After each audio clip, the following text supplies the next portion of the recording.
Today you're about to hear an incredible story that will leave you amazed. It's the true tale of a 7-foot Apache woman whose strength and courage no man thought he could handle until a quiet cowboy came along and changed everything.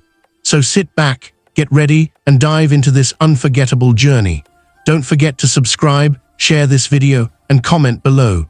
Let's get started. The sun beat down over the dry plains as though trying to flatten everything beneath it, yet she stood tall, taller than any man in 3 counties. They called her the Apache Giantess, though she hated the title. To her people, she was a pony, a woman born with the height of a warrior and the heart of someone who never asked for the attention her size demanded. At 7 feet tall, she walked through the world with the quiet confidence of someone who knew strength, but carried it carefully, aware that every step, every gesture, drew eyes she never wanted. A pony had grown used to whispers trailing behind her whenever she traveled into nearby towns. Children stared openly, tugging on their mother's skirts, while men, some amused, some intimidated, tried to hide their reactions. She had long decided the world would never know how soft-spoken she actually was, because they only seemed to see the powerful frame she carried. Many men over the years had tried to approach her, driven by curiosity or some drunken dare, but she dismissed them all. None had truly seen her, and none had ever understood the loneliness that came with being exceptional in ways she never asked for. It was during one of those dusty afternoons, when the wind carried hints of cedar and distant thunder, that she found herself repairing a broken line of fencing outside a trading post. The work required strength, but not much thought, which suited her fine. She was focused on the task, leaning into the stubborn wire, when she noticed someone watching from a few yards away. A man she didn't recognize stood there, hat tipped low, arms folded loosely, not with fear, not with arrogance, but with interest that seemed respectful, a rare expression she wasn't accustomed to seeing in strangers. He didn't say a word for a long moment. Instead, he simply observed her work with the same calm presence one might have while watching the clouds drift across the sky. When she finally turned toward him, ready to tell him to move along, he spoke first. "Need a hand?" His voice was quiet but steady, carrying none of the showmanship men often used around her. She studied him carefully, taking in his lean frame, sun-worn boots, and the gentle way he held himself. He didn't look like someone eager to prove anything. That alone made her pause before giving her usual refusal. Without waiting for her answer, he stepped forward, not close enough to crowd her, just close enough to help guide the wire into place. She watched as he used a wooden tool to give her leverage, working alongside her silently. Together they pulled, twisted, and fastened the stubborn line until the fence stood secure. When they finished, he dusted off his hands and nodded as though they had done something ordinary, as though helping her was no more unusual than helping any other person. She found herself strangely unsure of what to say, unused to someone treating her strength as something natural rather than intimidating. The man finally introduced himself as Colt, a cowboy passing through on his way to take a job up north. His hat still shaded half his face, but she could see now that his eyes were warm, steady, and unafraid. He didn't ask the usual questions about her height. He didn't stare. He didn't make jokes. Instead, he asked how long she'd been working that land, as though her presence was simply a part of the landscape. A pony didn't respond right away. She was too taken aback by his manner, too startled by how easily he spoke to her without trying to impress or challenge her. Colt leaned on the fence they just fixed, looking out over the grassy fields with an expression of quiet appreciation. A breeze swept across the prairie, stirring loose strands of her long dark hair, but he didn't glance at her in that startled way most men did. Instead, he continued talking about the storms rolling in from the west, the cattle he'd tended on his last job, and the tough winter he expected up north.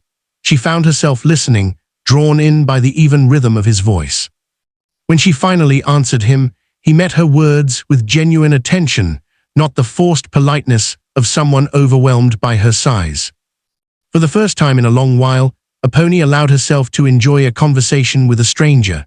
Colt asked nothing of her and made no assumptions, and that alone was enough to shift something inside her. She found herself telling him small things, how the grass here turned gold in late summer, how her people taught her to track storms by scent, how she'd learned to build fences long before she grew tall enough to look over them. The more she spoke, the more relaxed she felt, discovering that his presence didn't press on her the way others often did. Something about him felt peaceful. After a while, Colt mentioned he needed to get moving before dark. He tipped his hat politely and started to walk away, leaving her standing there with the surprising realization that she didn't want him to go just yet. She watched the quiet cowboy head toward his horse, his steps slow and unhurried. Most men would have fired off some parting remark, an awkward compliment, or a boast. But he didn't. He simply left her with a nod, as though they both understood something unspoken. Aponi found herself wondering when she'd see him again, if she ever would. She wasn't used to wanting that. But as the sky darkened and thunder rolled across the distant mountains, Aponi felt a pull in her chest she couldn't ignore. Something about that calm, soft-spoken cowboy lingered in her thoughts long after he disappeared into the horizon. She didn't yet know that Colt was carrying his own quiet storm, one that would eventually collide with hers in ways neither of them expected. And she certainly couldn't see the trouble that was already making its way toward her lands, a danger that would test strength, courage, and the unexpected bond forming between a towering Apache woman and the only man who'd ever treated her like an equal. The next morning, Aponi rose before sunrise, the sky still dim and bruised with the last shadows of night. She went about her usual routine, but her mind drifted repeatedly to the cowboy she'd met by the fence. She tried to push the thought aside. Cowboys came and went, passing like tumbleweed on the wind, but something about Colt lingered in her chest, like a warm ember refusing to fade. Still, she forced herself to focus on her chores, unaware that trouble was approaching from the south faster than she could have imagined. By midday, riders appeared over the ridge, 3 men, unfamiliar, hard-faced, and already shouting before their horses fully descended the slope. They claimed they were hunting a stolen horse, insisting it had been taken by someone from the Apache settlement nearby. Their tone held no interest in truth, only in intimidation. Aponi stepped between them and her people, towering over the men even atop their saddles. Her calm voice warned them to leave the land peacefully, but instead of backing down, the leader spat at the ground and reached for his rifle. The moment felt heavy, taut as a drawn bowstring. Before the situation could explode, a 4th horse galloped into view. Colt reined in sharply beside Aponi, his expression composed but his eyes alert. He had been headed north as planned, but the shape of smoke he'd seen on the horizon and a feeling he couldn't shake had turned him back toward the settlement. When he saw the tense standoff, he nudged his horse forward with a coolness that seemed to irritate the intruders even more. The leader barked at him to mind his business, but Colt didn't so much as flinch. Instead, he dismounted slowly, keeping his hands visible, and addressed them with a steady voice that carried more authority than volume. He calmly explained that he had seen the supposed missing horse earlier that morning tied up at a ranch 2 valleys over. He described its markings with such precision that the men hesitated, realizing he couldn't be lying. Colt continued, pointing out how foolish it would be to accuse the Apache when the tracks leading north were fresh enough to follow. His quiet confidence deflated their aggression, and after several long minutes, the intruders finally backed down, muttering threats, but ultimately retreating down the ridge. Aponi exhaled the breath she'd been holding, her shoulders loosening as the men disappeared. She turned to Colt, meaning to thank him, but the words stalled in her throat. He wasn't looking for praise, he was checking on her people, making sure no one was hurt. That simple act, so natural to him and so rare from others, struck her deeper than she expected. When he finally met her gaze, she felt something shift inside her, something she'd spent years believing she wasn't allowed to feel. Colt stayed a while longer, long enough to reassure the elders that the men would not return soon and to help mend the remaining fence line damaged by the riders. As they worked side by side, Aponi found herself studying the quiet cowboy in a new light. He was not intimidated by her strength, nor fascinated by it. He simply accepted it, fitting himself into the rhythm of her world as though he had always belonged there. She realized suddenly that she didn't have to make herself smaller around him. She didn't have to speak softly or hide her height. He looked at her not as a spectacle, but as a person. When the work was finished, the late afternoon sun cast long shadows across the land. Colt leaned against a post, wiping sweat from his brow. Aponi stood beside him, unsure how to express what lingered unspoken between them. Colt broke the silence first, admitting he'd meant to keep riding north but turned back because something didn't feel right. He chuckled softly, saying he'd never been good at ignoring a gut feeling. A pony found herself smiling, a rare, genuine smile she didn't offer to many. Before he could speak again, one of the elders approached them, blessing Colt for his help.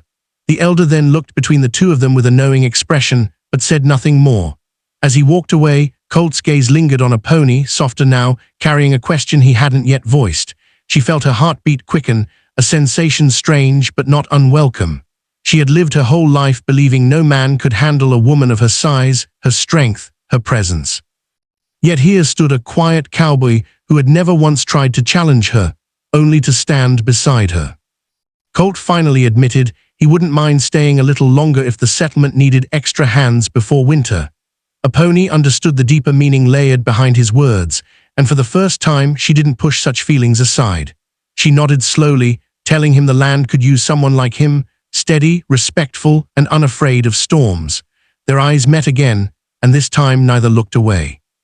That evening, as the sun dipped behind the ridges and painted the sky with streaks of orange and violet, a pony walked beside Colt toward the horses, the air between them warm with possibility.